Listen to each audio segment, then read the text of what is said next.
Sveiki, rytas su spauda sveikinasi antradienį, kovo 13-ąją. Nedelsdami verskime laikraščių puslapius, o vėliau prisiminsime istorinius šios dienos momentus.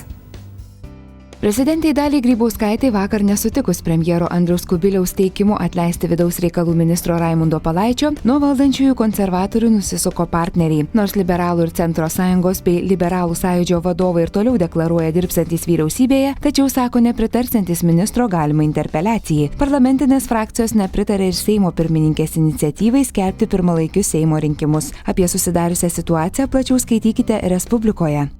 Kovo 11-oji viena iš nedaugelio valstybinių švenčių, kai verslas užsidirba iš patriotizmo. Ir šioje srityje mūsiškių gamintojai nesugeba nurungti net devyndarbiai kinai. Tiesa, delnais prekybininkai trina 3 kartus per metus – Liepos 6-ąją, vasario 16-ąją ir kovo 11-ąją. Šiemet tiesa koja pakišo tai, kad šventės diena buvo sekmadienį. Daugiausia pirkėjų buvo vasario 16-ąją, kai žmonės ėjo ir pirko vėliavas. Plačiau skaitykite Vilniaus dienoje.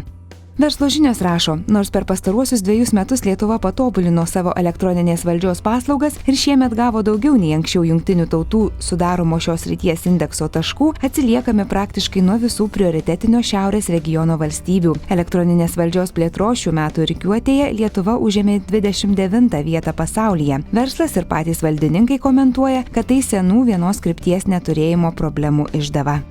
Socialiai atsakingos įmonės nelaukia, kol vyriausybė nuspręs oficialiai padidinti minimalų darbo užmokestį ir didėjant pajamos bei pelningumui darbuotojams moka gerokai didesnius pinigus. Bet Lietuvoje algos pernai augo mažiau nei infliacija. Statistika rodo, kad 25% dirbančių žmonių Lietuvoje yra užimti ne visą darbo dieną. Tai reiškia, kad dauguma jų įdarbinti pusę etato, o dalį atlyginimo gauna neoficialiai. Apie tai Lietuvos žiniose.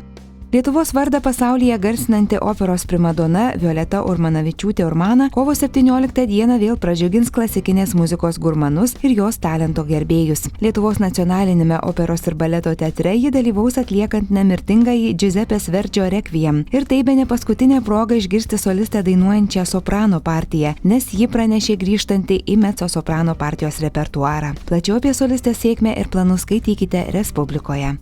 Ir dar apie muziką iš Lietuvos ryto. Nesuprantu, ko lietuviai po kelis kartus keliauja į Egiptą ir Turkiją, kai yra tokia daugeliui neatrasta nuostabi šalis kaip Islandija, sakė Andrius Mamontovas Lietuvos nepriklausomybės atkūrimo dieną Islandijoje gyvenančius lietuvius pradžiuginęs jaukiu koncertu. O grįžęs į Vilnių šią savaitę atlikėjas pradeda naują savo gastrolių etapą, kurio metu pristato naują albumą Elektroninis dievas. Po poros metų Panevėžys pakvies turistus apsilankyti milžiniškame vištos kiaušinyje. Tokios išskirtinės, o kartu ir senos kaip pasaulis formos priestatas praplės miesto erdvę. Kiaušinis bus patupdytas į stiklinį paviljoną, skirtą keičiamoms ekspozicijoms. Apie neįprastą architekto Valdo Klimavičiaus statinį skaitykite Lietuvos ryto rašinyje Keramikų darbus sudės į kiaušinį. Nu dabar pažvelkime, kuo įsimintina kovo 13 Lietuvos ir pasaulio istorijoje. 1896 metais Vilniuje pradėjo veikti pirmoji telefonų stotis. Tuo metu telefonų stotys jau buvo įrengtos Vokietijai priklausiusioje Klaipėdoje. 1949 kovo 13 Lietuvoje padarytas pirmasis radio įrašas.